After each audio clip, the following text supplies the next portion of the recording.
correctly, you're buying 90 days of Uworld, you are carrying you're putting it on your phone as soon as you buy it. You can put it on all kinds of devices. My favorite thing that you guys do is you take a picture of yourself watching it on the real TV. I'd be cracking up. So you can put it on your smart TV, you can put it on whatever you want to put it on, whether it's your Uworld is on your TV, your laptop, your whatever, iPad, your HETV is on your smart TV. You'll be having all kinds of stuff going on. But the bottom line is 90 days is average for most people. Like I said, if you graduated more than 10 years ago, you're going to have to stretch that out to a year's worth or 6 months worth. Also, if you have failed 5 or more times, you should be buying the 6 months worth, because like I told you before, your Nclex exam will be straight from hell. Now, when you go to your Uworld on your phone, you will notice you have something that says Nclex QBank, and then usually something about Nclex RN test, whatever, 1, 2, 3, and it goes on and on. Remember, if you are an LPN in my class right now, you never buy LPN software, ever. You are taking an LPN test, it doesn't matter. You need RN software, period. One of the reasons for that is that no software out there for LPN will have the EKGs. And so you're literally not going to get any EKGs buying the LPN software unless they changed it as of yesterday. But typically you don't. Not only that, my LPNs usually go right back to school right away, and we are trying to get you through that program as well. So it's a lifetime learning benefit to just get the RN software. So that's a big deal. Now, if you see, and raise your hand if you actually do have, some of you may not have it left, but raise your hand if you actually have some extra tests in your Uworld software left. As you can see, if you're watching from online, I have 4 left. How many do you have left? Mine says I have 3. Okay, what do you have left? 4. What do you have left? I have 1. What do you have left? 1, good. What do you have left? 2, okay. Anybody else got some left over? Some tests left over? What you want to do with those tests is be extremely strategic. If you got 1 test left, that test must be done the week before your test. And it must be taken super seriously. These tests are very different from the regular Uworld test. I call them assessment tests. What they do is they give you questions you've never seen before in your life. There is usually 101 or 100 something. It's like 100. It's 100, yeah. It's 100 questions that you will need to do. How many do you start out with at the beginning? How many do you do? How many did you say what? Like, she said she had like 4 left.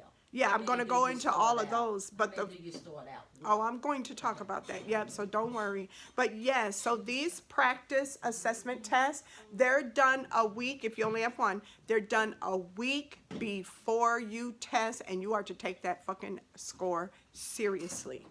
Now, my program works on mastery, where you get a certain score in every single subject or you don't move on to the next subject. You will not, and you don't need to panic if you don't. You will not get that highest score on these practice exams. So let's say you're an RN in my class right now who's repeating their test. Do not lose your mind if you don't get an 85% on the practice exam. You've never seen those questions before. They are brand new to you. What I do expect if you're an RN taking a repeat test is that you would never even consider going to that test without a 75% or higher in that practice exam. So you see how I come down a little bit off the 85, but I'm still in the 75, okay? Now, so anybody, I don't care who you are, LPN or RN, first test, last test, repeat test, whatever it is, graduated 50,000 years ago, whatever it is, do not take no test unless you can get a 70% on those exams. Don't even try it. Do not take it. Don't bother, okay? But an 85 is quite high, isn't it? Let's say that you're a brand new LPN, you brand new. You have never failed this test before, then I allow a 65% for those people on this exam. But that's a rare person in my class. Usually if you're in my class, you're high risk, okay? Because that's what I specialize in. And I give you so much information for free online that those students, if they're smart, they're just gonna hit up my videos and buy some Uworld and keep it moving. But if you have failed before, you may need extra love, okay? Now, if you look and you have more than one test, how do you space those out? Oh, you have got to be strategic. When you start the program, you should have a calendar. When you start my little mastery thing, so you know if you're starting this Monday, you should have your calendar. There is a 12-week plan in here that tells you how to space out the subjects. If you're more like a 16-week plan or a 20-week plan because you got the kids, you're working full-time, you're doing whatever you're doing, fine. But every 4 weeks, you must do another test to see where you are. So it's like a midterm, right? So if you got 3 tests in there, you save one always for the week before your test.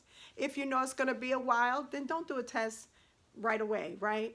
If you just bought your Uworld, do that test immediately, okay? You got 4 tests in there, you got 3 or 4 in there, do the test immediately. Where are you in your scores? Because remember, I gave you the Oh My God packet with where you should be. Let's find out how far you have to go. That's what one of these would be great for, okay? And you have to not play with it. You ain't gonna be able to play with these tests anyway. They're timed. You can't go take mama to church and come back and start it over. You can't go and get the kids from school and come back and do this. You must pick a time to do these exams where you are gonna have the max amount of time to sit down and actually do it straight through with setting your cell phone at how many hours for a break? When do you get your first break at the real test? 2 hours. When do you get another break? 3 hours. Then you get another break at 4. I mean, you must simulate the test, right? So at 2 hours, your phone rings, your alarm goes off. Get up and get going to the bathroom. Act like you're at the real test. So that's what the maximum benefit is for these. Because if you'll recall, Uworld, I just told you, only has a max of how many questions you could take at once? 85. That's okay. Most of mine, if you've been watching my inspiring videos, 99% of my students are 85 and out because they know their shit. But it's not really enough to simulate a real test. It could go all the way up to 150. Okay? All right, so now that we got it, we figured it out. When you or if you renew your subscription, the easiest way to do it is delete the app on your phone, buy it from the internet, go back to the app.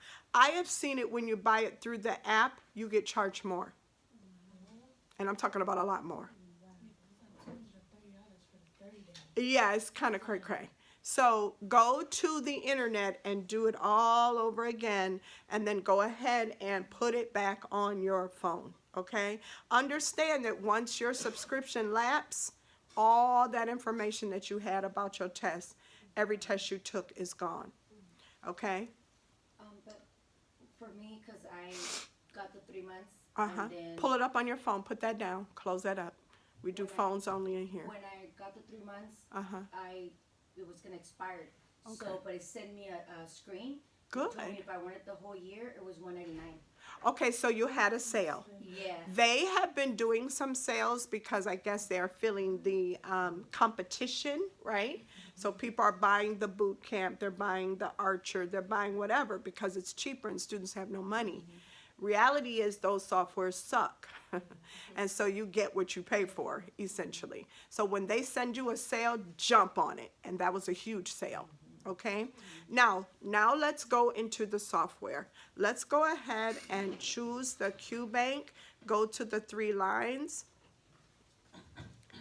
You will see in the, and I want you to be on the same screen I am, so I'm gonna show you where I am. Okay, so you're hitting this screen. The study planner in here is okay, but not what you need. Okay, it's okay. I like it because it says, hey, you ain't did this in a while, or you know, you done fucked up. You said you was gonna do 5 questions, you ain't did them. This would be okay for your little 5-question thing. I don't think you need to waste your time because I've already given you a plan that is foolproof. Everybody that goes with the plan passes 85 and out, so why bother with another plan, right? But it is in there, and it is nice for a reminder. Your lectures, push that button, and you will see your videos. If you look at the videos, they are typically alphabetical order, right? They are decent videos, but they are sleep inducing, right? They're kind of boring. There's not going to be any swearing and craziness, so forget it. So, but I like them because if you can't find a video on a certain topic, you go here and you can usually find them. My favorite videos on Uworld are the ones for glaucoma, macular degeneration, things that are hard to find videos for students on. Other videos that are really relatively reasonable, and you should look at them, are the psych videos, because psych is so hard. You need more than one source to explain it. So yes, my psych videos are nice, but they are also really wonderful in Uworld, okay? So look at those psych videos. I promise you, you will not be sorry, all right? So you can search the video itself. And if you put in the search a certain subject, you might even get some topics that make sense. I put in here just now psych. I didn't get any psych, but what I did get was a lot of pharmacology psych meds. So if you put psych in there, you will see it gave you antipsychotics under pharmacology, ADHD drugs, benzodiazepines, mood stabilizers, sedatives, SSRIs, tricyclic antidepressants. I need you to know you need to watch all of those videos. So psych, remember, is the subject that you searched, and you actually got some really good psych med videos. Okay, that's like huge. That will help you tremendously. So that is for free. Hopefully you wrote that down. Now when you go back and you see it says lecture notes. Lecture notes are kind of cool. I tend to do some notes when I do them. And when I do them, they don't always stay in here, so I don't know what I'm doing half the time. I like the notebook better. So go down, if you scroll down, you'll see Q Bank flashcards, my notebook. Do you see that at all? Okay, hit my notebook, and I'm gonna show you what I have done on some of those things. I'm gonna come around and I'm gonna show you exactly what I have used that for. I will take the notebook, and let's say I liked the information on neutropenic precautions. What you did were it allowed you to take basically a screenshot, which is not true because it'll tell you how to do it, but it allows you to take a screenshot and put it in your notebook if you really like that information. Okay, so let's look at another one because I also do pictures. Here's one, dehiscence and evisceration. So if I want to save that information and go back and look at it later, I can put it in my notebook. I can put the picture in there, I can put the information in there, and guess what else I can do? I can make my own notes. So maybe I'll say something about first nursing action on this picture and put my own notes. You have an edit right there with the pen and pencil. You can just put your own notes in there. So let's say you want to name one of these final exam when you're in school still. Or you want to name one of these HESI. Or you just want to name one of these GI notes for whatever reason.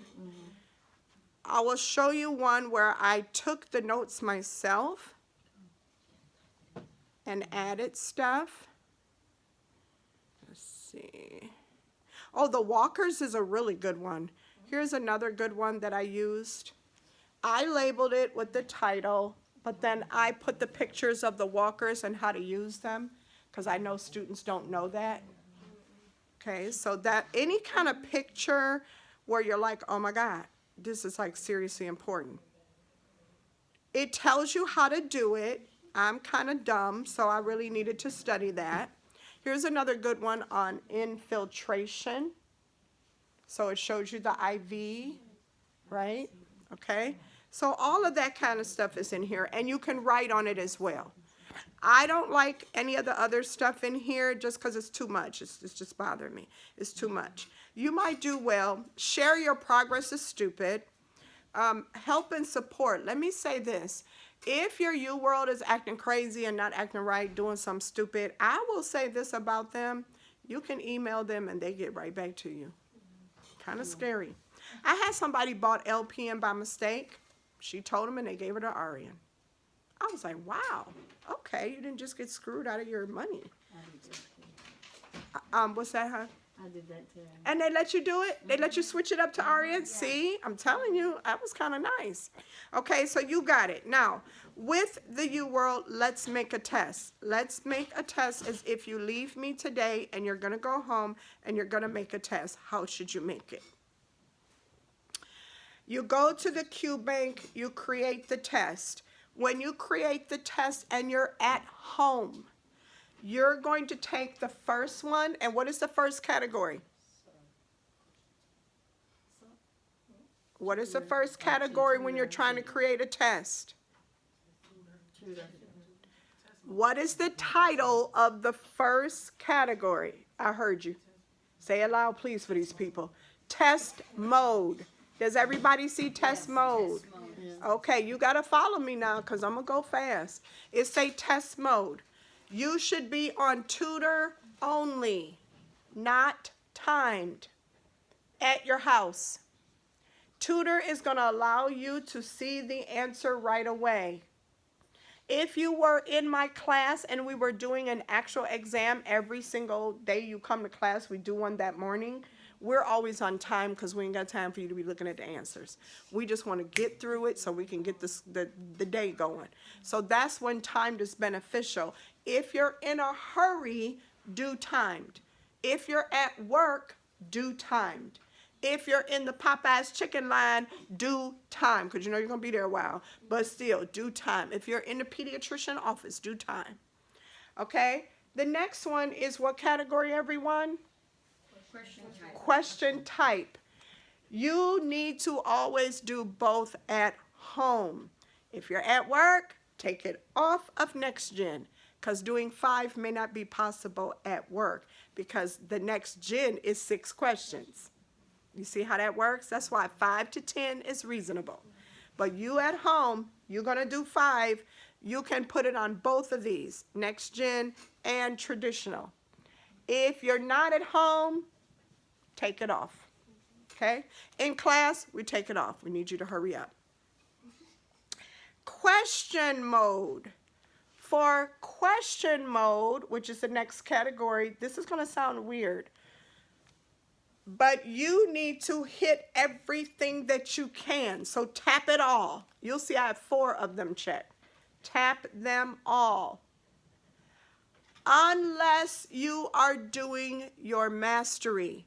For the final exam, you will need to type them, you will need to tap them all. For mastery, you go home and you say, okay, I'm serious. And I learned what to do. I know how to do it. I'm going home. I'm going to start this psych craziness. For that, if you just got your Uworld, unused is obviously where it's going to end up on a new Uworld account. But then every time you do that same subject, you need to keep hitting unused. Your goal is to get through every single psychiatric question they got. You need to finish every psych question they got. And remember, when you're doing psych, you got to go by page 24. It's mental health and psych meds together. Okay? The next one says question category. The question category is subject. Obviously, it's the default. That is what you're used to. That is what you typically do. That is perfect until you get closer to the test. When you get closer to your test, if you look in the Oh My God packet on page 24, it says start doing those clients' needs. It literally goes into these. Start doing this category. Okay, just start doing the test plan closer to your test. How much closer to your test? I would say a few weeks before. Some of my students do it 4 weeks before, just so that they can know that their CPR report, where it shows how you failed, that weaknesses that you got, if you got belows and you got nears, you better hit those sections of your client's needs really hard. Okay, so your CPR report should guide your last few weeks. Where were you the weakest in? Hit those hardest. If you did all near on your report, like a lot of students feel like, well, Miss Shelley, I think I did pretty good. I got all near. No, you actually didn't. You did not do pretty good, because if you understood what near meant, you'd be like, oh no. So here's why we say near is not near passing in terms of what you would believe, like you don't have to study it as hard. Here's how the test CPR sheet works, right? You have the above, the below, and the near. In order to get an above, you pretty much got every single answer in that subject right. If you got a below, you got every single answer in that subject wrong. If you got a near, they gave you a dummy down question, you got it right. They made it more difficult, you got it wrong. Same subject. That gets you a near. That means you kind of have an idea of what's going on, but you have no clue when we make it more difficult. When we increase the complexity of this question, either the vocabulary threw you a curve, or you just didn't know that subject well enough. So it's as if I say, well, what's the #1 cause of cirrhosis? And every single one of you, maybe with the exception of one, because some people don't even know that, but if I ask you what's the #1 cause of cirrhosis, and you say, oh, alcohol, that was a dummy down question. Now if I ask you, what is the cause of ascites in the cirrhosis patient? I've increased the complexity of that question. If I lost you, that was a near. Does that help a little bit explain the near, below, and above and all this old mess? Somebody asked me, a lot of y'all asked me, well, do that mean I got to get all aboves? Fuck yeah. That's what the fuck that means. You've got to kind of show that you're safe. Okay? All right, so you got it now. Now, if you look at this screen, we are completely done setting up our test. We're going to go next to the next screen, and hear me clearly because you mess this up all the time. On this screen, you always select all. This is called select subjects. You always select every single thing on this screen. Okay, so select all. Then you hit your next, and then you get your little subject that you want. Okay? If you are closer to your test, you should have mastered almost everything you could ever think of. And 1 week before your test, you should have had a nice extra assessment test that you could do. Let's say that you don't have any more assessments. That's okay. Maybe you didn't know me, you used them all up, whatever. If you don't have any more assessments, you can make your select all every single one of these systems and just do 85, and that is your assessment. Okay? It's not as good as their assessment, because their assessment has all these questions you've never seen before in your life, which is a real honest assessment. All right, so that's that. Now, what I want to show you, because I'm going to do something here, I'm going to go to an old test. So if you want to look up your test, you go back to this screen, hit Q Bank, and does everybody see how they can pull up their previous test? Yes, no, maybe. Yes. Everybody there? Okay, so I'm going to pull up a previous test. One of my tests in here has a number on it. It's test number 7, and it has number whatever. It's just a number. You never want that in your screen. You never want to not categorize what you just did. So do it with me if you see a previous test in there that has a number. Let's do it together. let's tap that test, because you guys messed this up a lot. So you're going to tap that test. The one that you didn't label. Something without a label. So tap that test. Do you see where it says edit test name? Tap it.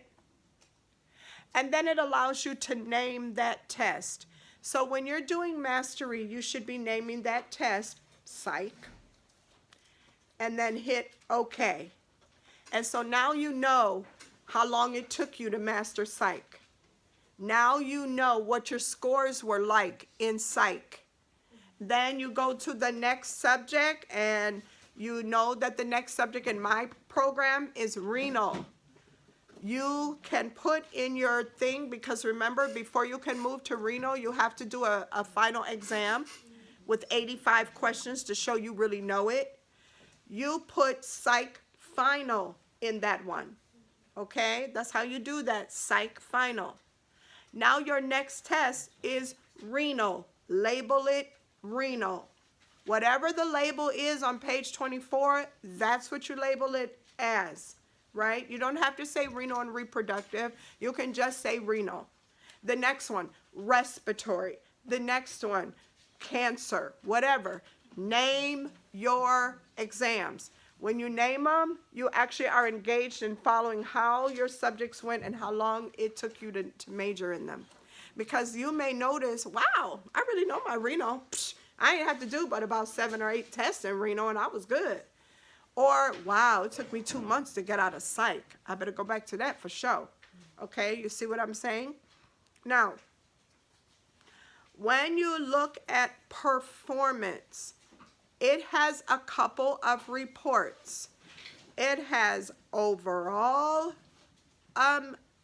your overall performance, and then if you hit reports, it breaks down how well you do in the other subjects, or even in the other systems, or how many tests you've done or test questions.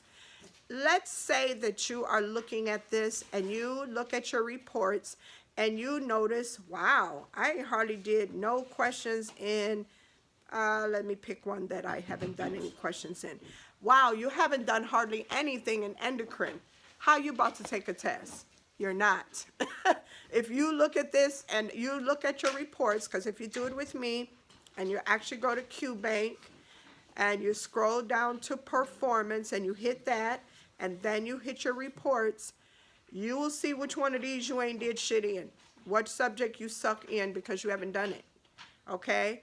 And it will just show usage. That's the key. It will show usage. If you hit systems, it'll show usage with that. It'll show you which one you saturated in, which one you've done too many in.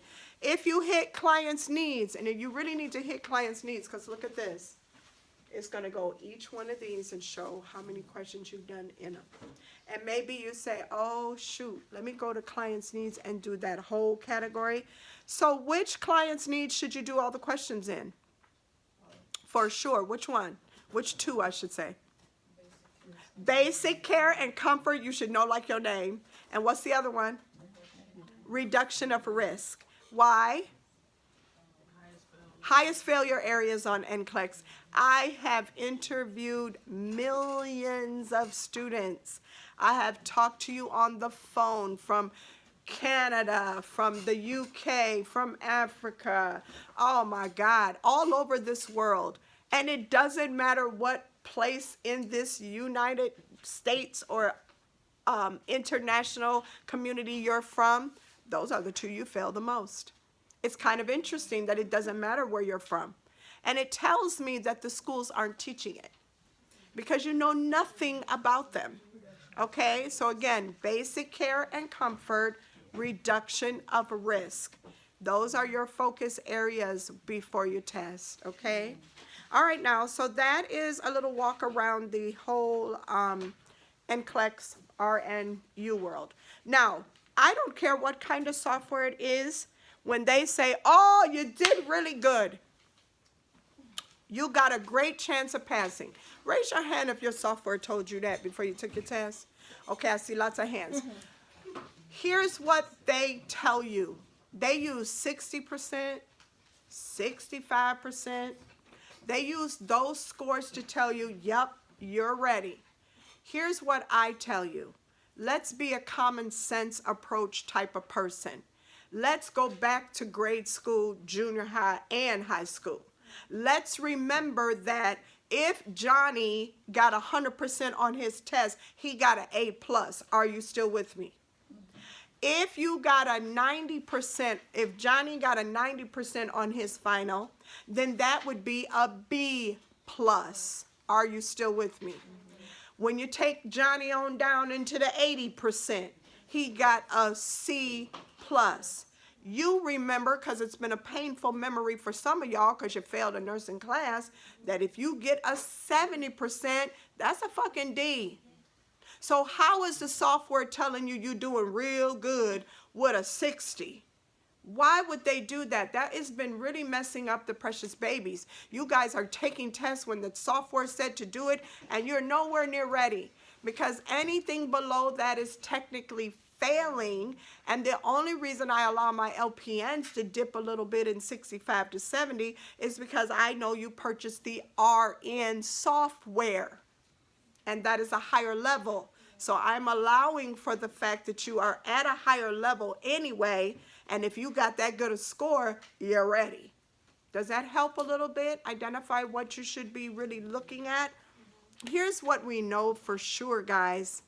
We know for sure if you are getting 80s and above, you're never gonna fucking fail. You're just not. That's facts. You're getting 80s and above on your scores at least 5 straight weeks in a row.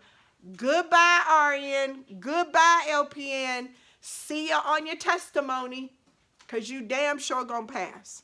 You playing with fire when you get 60 anything on any test a month before your actual exam. A month before you are going to take this NG and Nclex, you got a 60? Shit, sit down. Sit your ass down, because you're not ready. I say that on the packet. If you get a 60 anything, you're not ready.